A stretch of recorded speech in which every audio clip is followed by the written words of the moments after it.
Hello, I'm Rabbi Alan Lefkowitz of Congregation Beth Ahm of Windsor.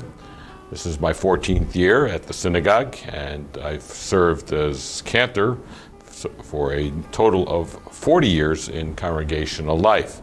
So I've served lots of people and have gently brought people through end-of-life issues, and I'm here to serve you and to serve our general community as well. For people who do not know about Jewish funerals and end-of-life practices for the Jewish community, and as well for the Jewish community that needs refreshers, that could really learn more and to understand exactly the things that we are doing. In Judaism, life is valued above almost everything. In the Talmud, all people are descended from a single person. Thus, taking a single life is like destroying an entire world. Saving a single life is like saving an entire world. And then from the book of Genesis, chapter 3, it says, "For you are dust, and to dust shall you return." In Judaism, death is not a tragedy, even when it occurs early in life or through unfortunate circumstances. Death is a natural process. Our deaths, like our lives, have meaning and are all part of God's divine plan. The Jewish laws, which are rich in wisdom, exist to console and comfort the mourner. A family that is informed and prepared can best handle their grief and loss at this time. The moment of death. Whoever is with the person at the time of his or her death may not leave the room, unless, of course, the emotions are uncontrollable. The greatest respect is to watch over the deceased when one goes from this world to the next. Jewish law forbids anyone from doing anything to hasten a person's death, and at the same time requires all actions possible to comfort the dying person, keeping them from pain. The eyes and the mouth of the deceased are shut, and a sheet should be drawn over the face. Feet should be positioned facing the doorway. The deceased should never be left alone until the time of burial. The funeral home, which should have been prearranged, sometimes not, would be called at this time. So it's advisable for all families to have some type of prearrangement, so at the time of death, all one needs to do is make the call to the funeral home instead of having to go through the process of figuring it out at the time of death. Care of the deceased. The body is immediately tended to in order to show it utmost respect. Although the soul has departed, the body continues to be respected for having once housed the Spirit of God. Immediate members of the family are not to be present while they're preparing the body for the funeral. The deceased is dressed in a shroud.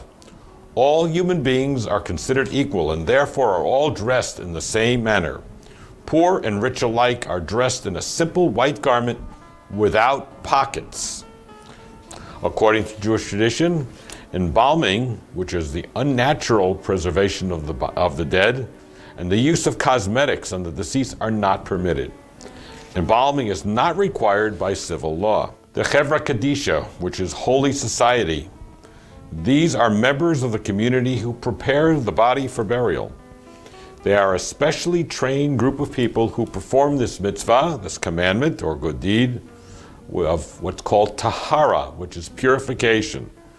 These are the ones who wash the body and dress the body to prepare and place them into the casket to ensure the appropriate practices are followed.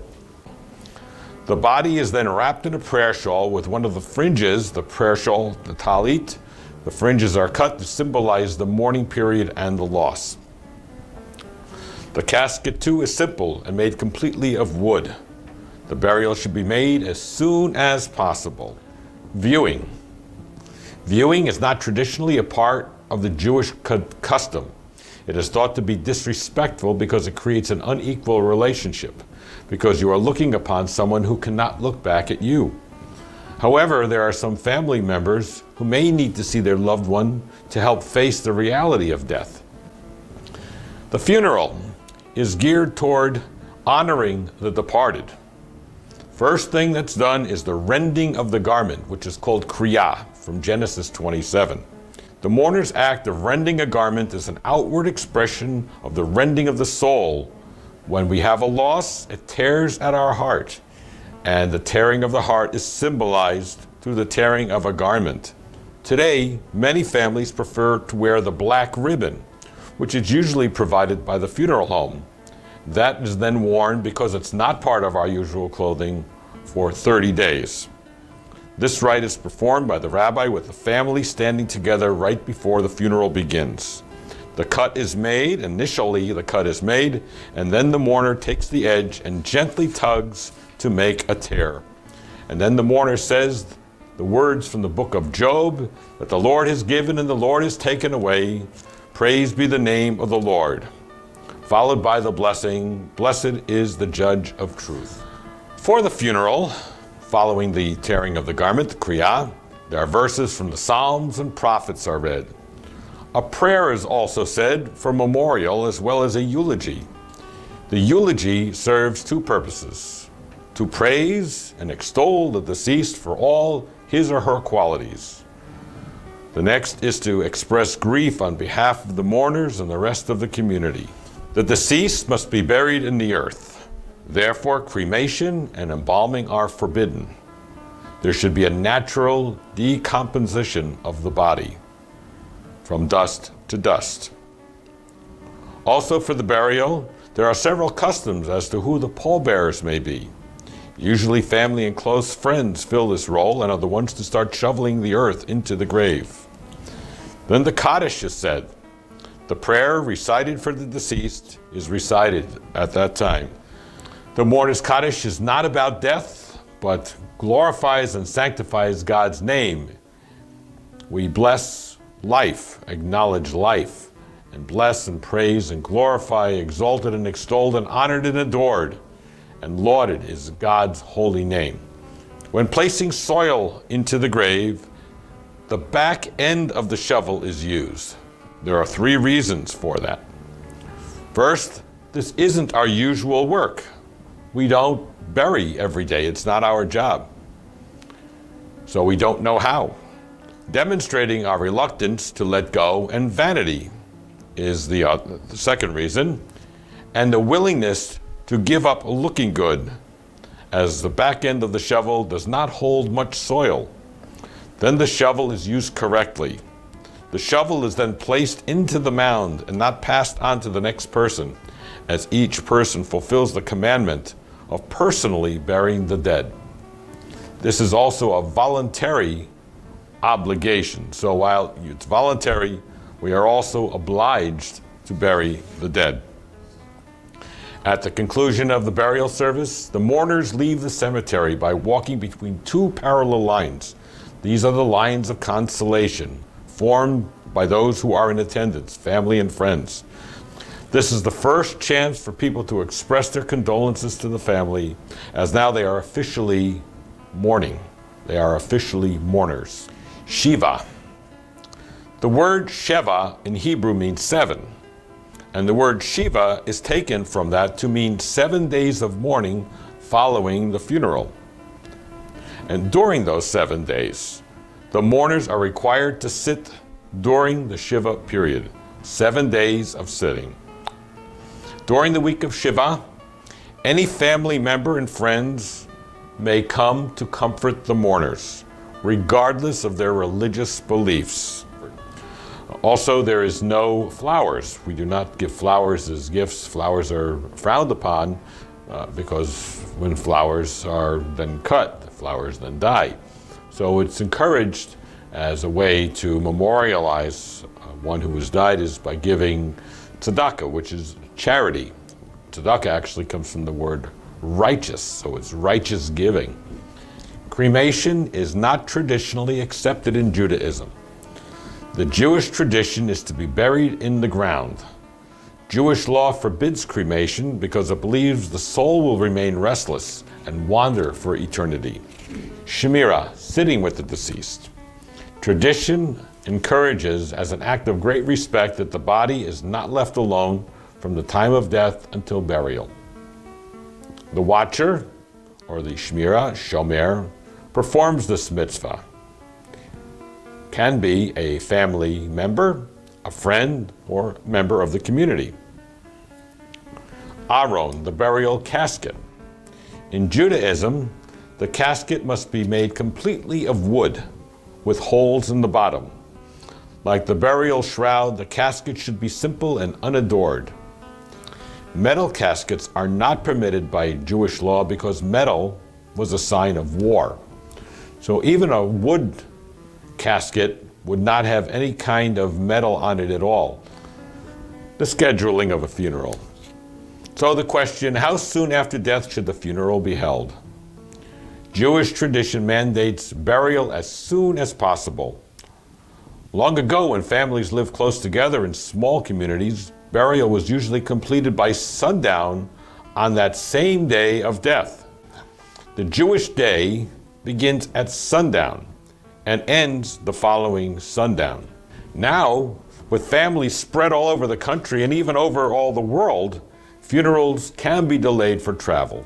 The days on which a Jewish funeral would not take place are the Sabbath, which starts at sunset on Friday night and ends an hour after sundown, on the 2 days of Rosh Hashanah, the Jewish New Year, and Yom Kippur, which is the Day of Atonement, and the first 2 days and last 2 days of the holidays of Sukkot, Passover, and there's only 2 days of Shavuot.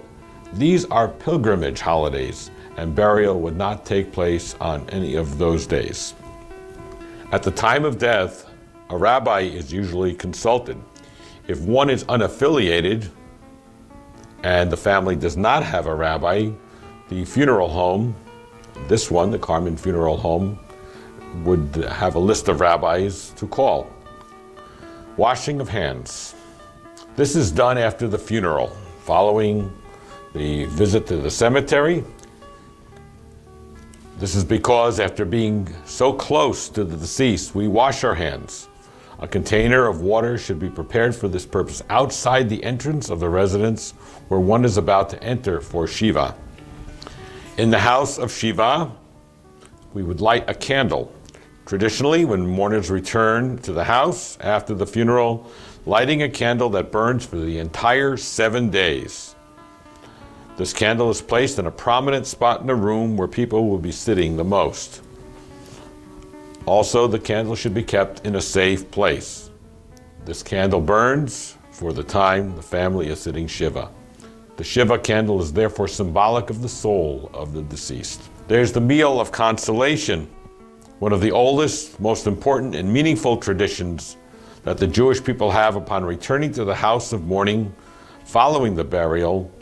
The community provides the first meal because the mourners should not feel as if they are hosting a party or that they be concerned about taking care of anyone else's needs. Rather, the community is there to take care of the mourners. Talk should be centered on the deceased. Shiva should be a time to remember with fondness many of the events of which the deceased was a part. Mourners find comfort in hearing stories of their loved ones. Then there's the Yahrzeit, which is the anniversary of death. The Yahrzeit is the annual anniversary of the death of a person based on the Hebrew calendar. Monuments. It is customary to place a monument on the grave, dedicating it in a brief ceremony, known as unveiling. This usually takes place within a year after the death. However, it may take place at any time after the 30-day period. The unveiling service is typically short with some reading of Psalms, reflecting on the dead, and everyone can participate. It is not a requirement in Judaism, but has become a tradition here in the United States. So I hope the information provided here has been helpful. If there are any questions, you may call Carmon Funeral Homes, any of them, and they will contact me. If you have any questions, I'm always willing to be there and to guide you, to share and help you with whatever your needs are. My commitment is to serve all of the Jewish community and those who want to learn about the Jewish community and to serve the community at large, because being a man of God, being a commitment to all those who love and who lose, and to those who are looking for better lives for themselves. And offer my prayer for good health and to stay well and for a long life. We say l'chaim. Thank you.